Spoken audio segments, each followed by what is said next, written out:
الحمد للہ الحمد للہ وحدہ لا شریک لہ والصلاة والسلام علی من لا نبی بعد وعلی آلہ واصحابہ الذین اوفوا عہدا اما بعد فاعوذ باللہ من الشیطان الرجیم بسم اللہ الرحمن الرحیم یا ایہا الذین آمنوا قوا انفسکم واہلیکم نارا وقودها الناس والحجارہ وقال اللہ تبارک وتعالی فأنذر عشيرتك الأقربين وقال الله تبارك وتعالى قل يا أيها الناس إني رسول الله إليكم جميعا اللهم صل على محمد وعلى آل محمد كما صليت على إبراهيم وعلى آل إبراهيم إنك حميد مجيد اللهم بارك على محمد وعلى آل محمد كما باركت على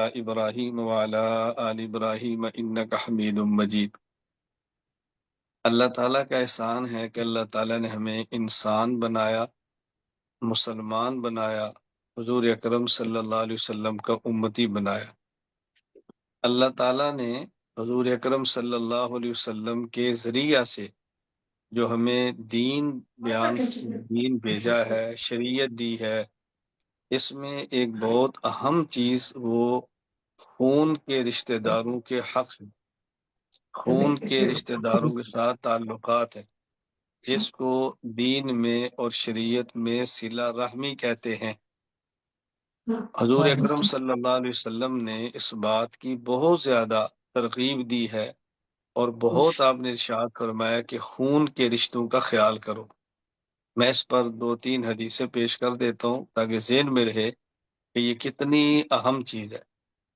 حضرت عبداللہ بن سلام رضی اللہ تعالیٰ عنہ یہودی تھے اور بہت بڑے عالم تھے۔ عبداللہ بن سلام رضی اللہ عنہ فرماتے ہیں کہ جب میں مسلمان ہوا، صحابی بنا، تو میں نے حضور اکرم صلی اللہ علیہ وسلم کی زبان مبارک سے سب سے پہلے یہ الفاظ سنے، یا ایہا الناس افشوا السلام، اے لوگو ایک دوسرے کو السلام علیکم کہا کرو۔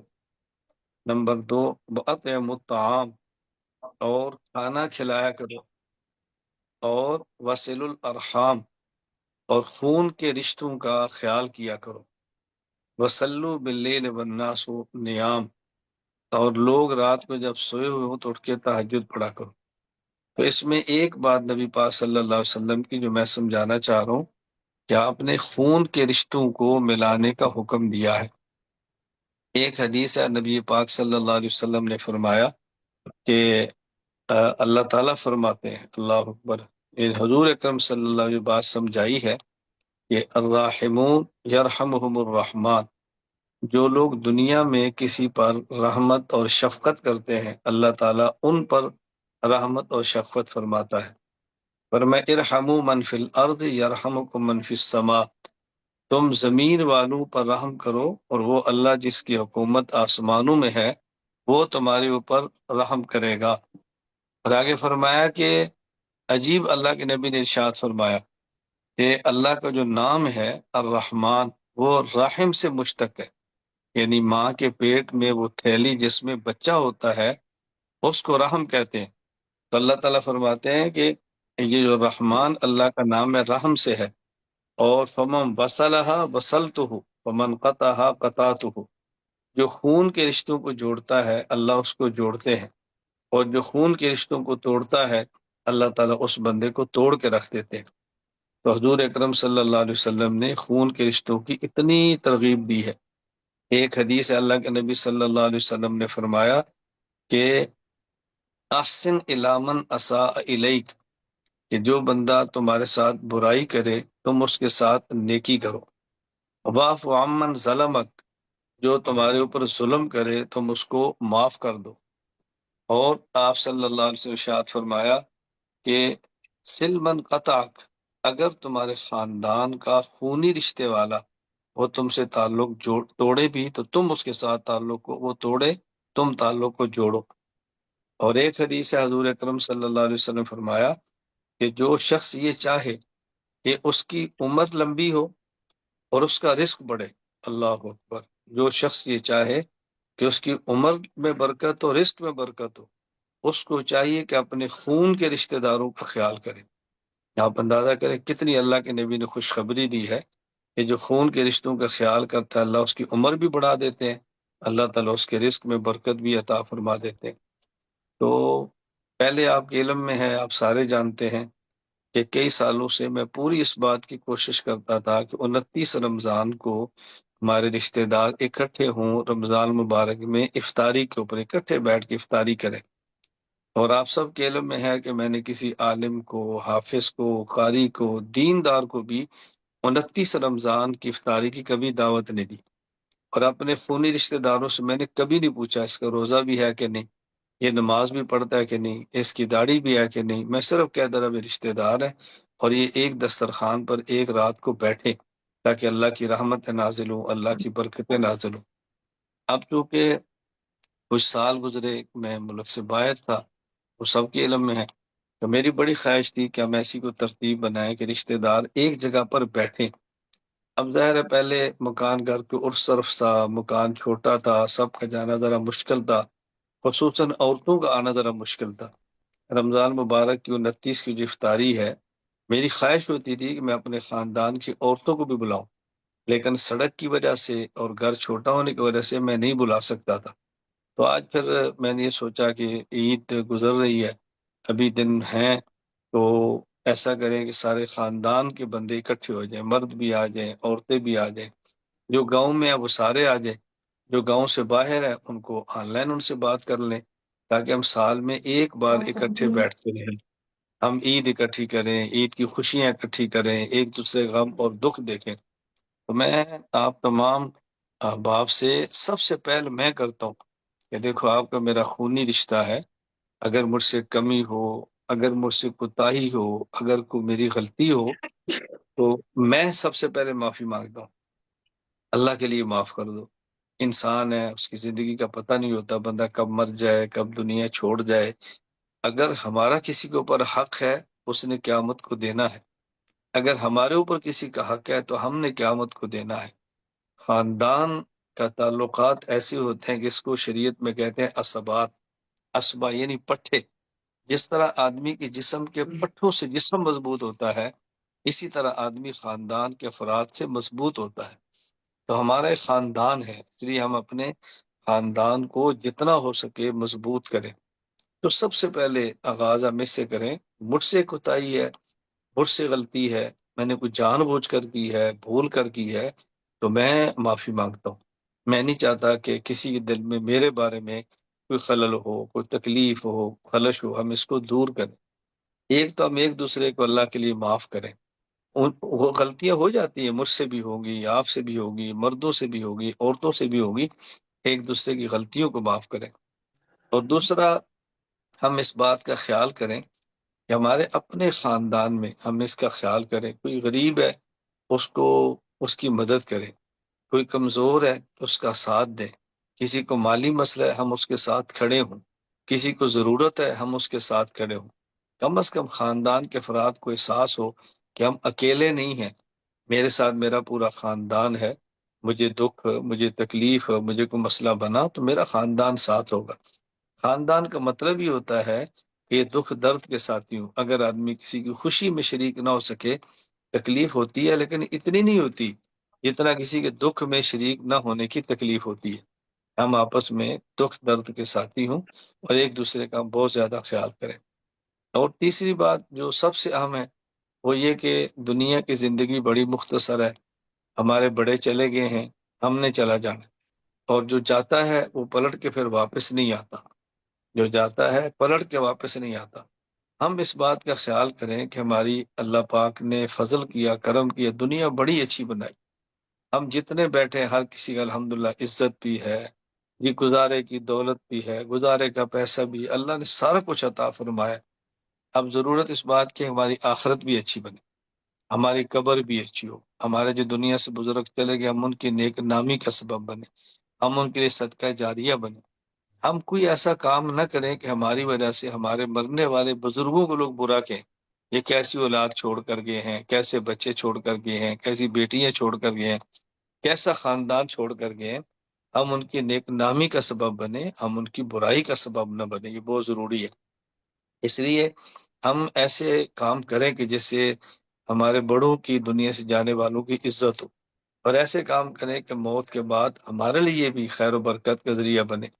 میں پہلے بھی کہہ چکا ہوں، اور آج پھر یہ بات صرف سمجھانے کے لیے کہتا ہوں کہ دیکھیں، دنیا کی عزت وہ بھی اللہ تعالیٰ نے آپ کو دی ہے، جو دین کی عزت ہے وہ بھی اللہ تعالیٰ نے آپ کو عطا فرمائی ہے۔ میں شاید بعض باتیں اپنی زبان سے مناسب نہ سمجھوں، میں شاید بعض باتیں کچھ کہہ نہ سکوں جو ملک سے باہر ہے، بھائی وقاص ہے یا ابوبکر ہے یا شعیب ہے یا یونس ہے یا عمر ہے، جو بھی محسن ہے، جو دنیا سے باہر رہتے ہیں، آپ ان سے پوچھیں کہ دنیا میں کسی بندے کو اتنا کہہ دینا جی میں گھمن، وہ فوراً سمجھتا ہے کہ یہ کون ہے، فوراً سمجھتے ہیں۔ یہ بتائے کتنی بڑی اللہ تعالیٰ کی طرف سے عزت ہے، کتنا بڑا اللہ تعالیٰ کا احسان ہے، کتنا بڑا اللہ تعالیٰ کا کرم ہے۔ گاؤں کی مسجد ہے، اس کا انتظام بھی آپ سنبھال رہے ہیں، حافظ ظفر صاحب ہوں، بھائی نثار ہوں، بھائی آحسن ہوں، یہ تین ہے، اب کوئی یہ بھی ہے تو آپ کے ساتھ ہے۔ اس لیے اس کو اللہ تعالیٰ کی نعمت سمجھے، اس کو اللہ تعالیٰ کا احسان سمجھے۔ ہم نے مسجد سنبھالی ہے، بہت اللہ کا شکر ہے۔ لوگ پیسے دیں تب بھی سنبھالیں گے، لوگ نہیں دیں ہم خود جمع کر کے سنبھالیں گے، یہ اللہ تعالیٰ کا بہت بڑا کرم ہے۔ پھر مسجد کے ساتھ بچیوں کا مدرسہ گاؤں کے اندر ہے، اللہ کا کتنا بڑا احسان ہے، یہاں بچیاں آ رہی ہیں، پڑھ رہی ہیں۔ اور میں صرف آپ کے علم میں لانا چاہتا ہوں کہ یہ بچیاں جو آ رہی ہیں پاکستان کی نہیں ہیں، ابھی بہت ساری خواتین ایسی ہیں جو پاکستان کے باہر کی ہیں، پڑھ رہی ہیں۔ اور انشاءاللہ جو ہماری خواتین یہاں بیٹھی ہیں ان کو میں کہتا ہوں کہ آپ رمضان سے ایک مہینہ پہلے شعبان میں جب سالانہ جلسہ ہوگا، آپ اس جلسے پر ذرا دیکھنا کہ کس کس ملک سے کون کون سی عورت صرف اپنے سر پہ دوپٹہ پہنانے کے لیے اور اپنا انعام اور سند لینے کے لیے آپ کے پاس آئے گی، آپ دیکھنا۔ میں نے جو مرکز اصلاح النساء بچیوں کے سامنے یہ گھر بنایا ہے، اس گھر بنانے کی وجہ صرف میرے بچے نہیں ہیں، اس کی ایک بہت بڑی وجہ یہ کہ جو خواتین باہر سے آئیں گی ان کو ان کی حیثیت کے مطابق جگہ چاہیے، ان کو گرمی میں اے سی چاہیے، ان کو سردی میں ہیٹر چاہیے، وہ اچھے ملکوں میں رہتی ہیں تو ہم نے ان کو ایسی جگہ دینی ہے کہ آئیں تو خوشی محسوس کریں۔ اسی طرح مرد ہیں وہ بھی آئیں گے۔ بچیوں کا مدرسہ ہے، آپ سڑک پار کر لیں تو دیکھیں بچوں کا مدرسہ ہے، اور پوری دنیا میں لوگ ایسے دین پڑھ رہے ہیں، پوری دنیا میں۔ دنیا کا اب شاید ہی کوئی ایسا ملک ہوگا جو ہمارے اس گاؤں کے نام سے واقف نہ ہو، اور اس گاؤں کے مدرسے سے واقف ہے۔ ہمارے اوپر اللہ کا بہت بڑا احسان ہے۔ تو خیر، میں یہ آخری بات کہہ رہا ہوں، تیسری بات، کہ ہم اس بات کا خیال کریں، اس نعمت کی قدر کریں، اس نعمت کے ساتھ جڑیں۔ گاؤں کی مسجد ہے، ہم نے بنائی ہے، اب انشاءاللہ یہ مرکز کی مسجد بھی شروع ہونے والی ہے، اور اللہ چاہے گا تو عید گزر گئی ہے، اب اس کو ہم شہید کریں گے، مکان گرائیں گے اور نئی مسجد کی تعمیر شروع ہوگی۔ تقریباً 6 کروڑ 25 لاکھ اس کا بجٹ ہے، اور اللہ کا شکر ہے کہ الحمد لوگوں نے دینے شروع کر دیے۔ کارکنوں نے کہا تھا اس نے کچھ پیسے جمع کر بھی لیے ہیں، مسلح کر بھی لیے ہیں۔ میں نے کہا تھا 50 مسلح آپ اپنے ذمہ لے لو، 50,000 کا ایک مسلح ہے۔ میں صرف یہ کہہ رہا ہوں کہ لوگوں نے دینے ہیں، مسجد بننی ہے۔ ہماری خوش قسمتی ہے کہ سب سے پہلے ہمارا پیسہ لگے، ہمارا پیسہ لگے۔ یا بچے پڑھتے ہیں، یہ کپڑے ہمارے پیسوں سے پہنے، بچے یہ پڑھتے ہیں، یہ ہمارے پیسوں سے کھانا کھائیں، یہ ہماری جیب سے کھائیں۔ یہ اللہ کا بہت بڑا احسان ہے، اللہ کا بہت بڑا کرم ہے۔ ہم دین کے معاملے میں بھی اکٹھے ہوں اور دین کے معاملے کو ہم آگے بڑھائیں۔ تو میں نے اس لیے آج صرف 3 باتیں کی، میں پھر خلاصہ بتا دوں کہ ہمارے ذہن میں رہے۔ پہلی بات، ہم ایک دوسرے کو دل سے معاف کریں، ایک دوسرے کے ساتھ دل سے پیار کریں۔ اور دوسری بات، اپنے خاندان میں سے کوئی بندہ ایسا نہیں ہونا چاہیے کہ جو بندہ خود کو اکیلا سمجھے، بیمار ہے وہ اکیلا نہ سمجھے، ہم سارے اس کے ساتھ ہیں۔ کسی پر تکلیف مصیبت آ گئی ہے، وہ خود کو اکیلا نہ سمجھے، وہ سمجھے میرا پورا خاندان میرے ساتھ ہے، ہم مل کر اپنی خوشیاں اور تکلیفیں بانٹیں۔ اور تیسری بات کہ ہم دین کے معاملے میں آگے بڑھیں، اور اس کو اللہ تعالیٰ کا فضل سمجھیں، اللہ کا کرم سمجھیں، اللہ کی نعمت سمجھیں کہ اللہ تعالیٰ نے دنیا میں عزت دی ہے، اللہ تعالیٰ ہم کو موت کے بعد بھی عزت دے۔ تو انشاءاللہ میری پوری خواہش ہوگی یا تو 29 رمضان کو ہم ترتیب بنا لیں گے، اگر ہم سمجھے بھی 29 رمضان کو مشکل ہے تو انشاءاللہ آئندہ سال پھر ایسی ترتیب بنائیں گے جس میں مرد بھی ہوں، عورتیں بھی ہوں، عورتیں اپنی جگہ پر ہوں، مرد اپنی جگہ پر ہوں۔ یعنی ہم نے شریعت کا خیال رکھ کے اپنے اجتماع کرنے ہیں۔ شریعت کا خیال رکھیں، پردے کا اہتمام کریں، شریعت کا اہتمام کریں، دین کا اہتمام کریں۔ ہمیں دیکھ کر لوگ دین کو آگے بڑھے، ہمارا مرنا اور جینا یہ سارا سنت کے مطابق ہو۔ اللہ تعالیٰ مجھے بھی عمل کی توفیق عطا فرمائے، اللہ تعالیٰ آپ کو بھی عمل کی توفیق عطا فرمائے۔ میں آپ سب کا بہت شکریہ ادا کرتا ہوں کہ بالکل تھوڑے سے شارٹ نوٹس پہ، تھوڑے سے وقت پہ آپ کو بلایا اور آپ سب آئے ہیں۔ ہم آئندہ بھی انشاءاللہ اس کی کوشش کریں گے ایک دوسرے کی خوشی غمی میں ہم شرکت کریں۔ اللہ تعالیٰ مجھے بھی توفیق دے، اللہ آپ کو بھی توفیق دے، کیونکہ جس طرح آپ حضرات بیٹھے ہیں اسی طرح گھر میں ہماری ساری عورتیں بیٹھی ہیں، ان کی ویڈیو بند ہے اور ویڈیو بند ہی ہونی چاہیے۔ رشتوں کا معنی یہ نہیں ہے کہ ہم پردوں کا خیال نہ کریں، پردے کا خیال کریں، اس کے ساتھ ہم آگے بڑھیں، اس سے بہت فوائد ہوتے ہیں۔ اللہ تعالیٰ ہم سب کو عمل کرنے کی توفیق عطا فرمائے۔